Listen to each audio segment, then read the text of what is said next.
Maharashtra superfast news चॅनलमध्ये आपले सहर्ष स्वागत आहे।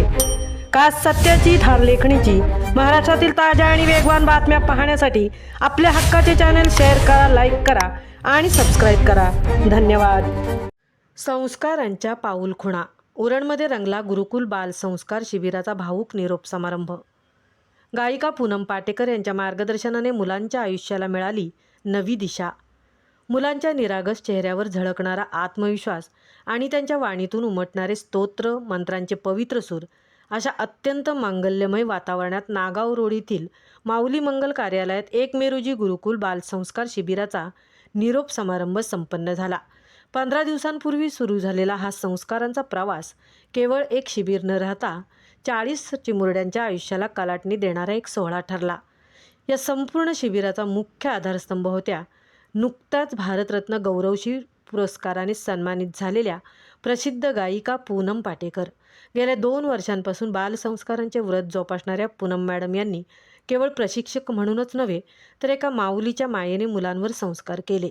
मुलांची बुद्धिमत्ता तल्लख व्हावी, त्यांची वाणी शुद्ध व्हावी आणि आधुनिक युगात वावरताना त्यांनी आपल्या भारतीय संस्कृतीची नाळ विसरू नये यासाठी त्यांनी घेतलेली मेहनत कार्यक्रमाच्या प्रत्येक क्षणी जाणवत होती।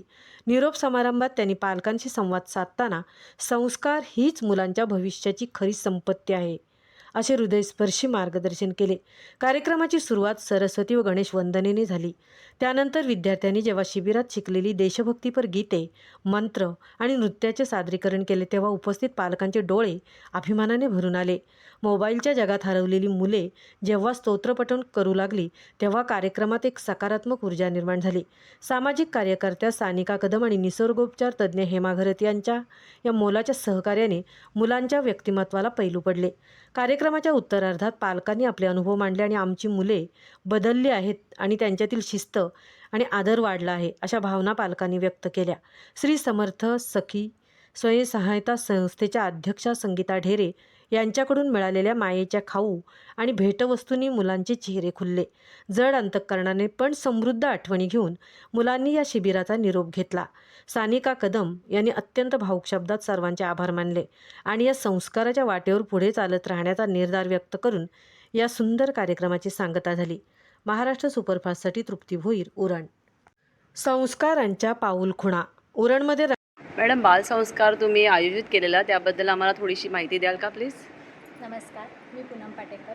गुरुकुल बालसंस्कार शिबिर 16 एप्रिल ते 30 एप्रिल अशा 15 दिवसाच्या कालावधीमध्ये आम्ही मुलांना स्तोत्र, मंत्र आणि गाणी शिकवली, ज्यामुळे आत्ताच्या काळामध्ये मुलांमध्ये जे आक्रमकता आहे किंवा चिडचिड आहे, रागीट आहेत, हे मुलांमध्ये असे प्रकार खूप वाढत आहे आणि त्याला कारणीभूत म्हणजे स्तोत्र मंत्र मुलांना येत नसल्यामुळे त्यांच्यामधली आक्रमकता खूप वाढत आहे दिवसेंदिवस। मुलांची अभ्यासातील एकाग्रता वाढण्यासाठी मंत्र आणि स्तोत्र याची खूप गरज आहे। हा विचार करून आणि आपली भारतीय संस्कृती टिकवण्यासाठी, ती जपण्यासाठी, मुलांमध्ये आत्मविश्वास वाढवण्यासाठी या सगळ्या गोष्टी गरजेच्या आहेत। हा विचार करून मी आणि माझ्या 2 सख्या आहेत, सानिका कदम आणि हेमा घरत, आम्ही तिघींनी मिळून हा 15 दिवसाचा जो बालसंस्कार शिबिर आहे तो यशस्वीरित्या पार पाडला आहे, ज्यात मुलांनी खूप छान मेहनत घेतली आणि छान प्रकारे त्यांनी सादरीकरण केलं आजच्या कार्यक्रमामध्ये। आणि त्याचबरोबर आम्ही जे आपल्या उरणमधील एक सामाजिक संस्था आहे त्याच्या अध्यक्षा संगीता ढेरे यांनी मुलांसाठी गिफ्ट स्पॉन्सर केले, त्यांचेसुद्धा मनापासून आभार मानतो आम्ही। आणि आम्ही मुलांसाठी एक खाऊसुद्धा देऊन आजचा आमचा निरोप समारंभ आम्ही पार पाडलेला आहे। थँक्यू। आपल्या आईशी, आई जे ऐकते, आई जे बोलते ते सर्व बाळ ऐकत असतं। म्हणजे विचार करा, जर आपण 15 दिवस कन्सिस्टन्सी ठेवून त्यांना स्तोत्र मंत्र शिकवले तर जर बाळ गर्भात असताना जर आपण तेव्हा त्याला शिकवलं तर तेव्हापासूनच त्याच्या कानावर पडणार आहे ना। त्यामुळे ऑटोमॅटिक जे संस्कार आहेत ते खरे तेव्हाच होणार आहे। म्हणजे हा माझा स्वतःचा अनुभव आहे। माझा दुसरा मुलगा श्रीराज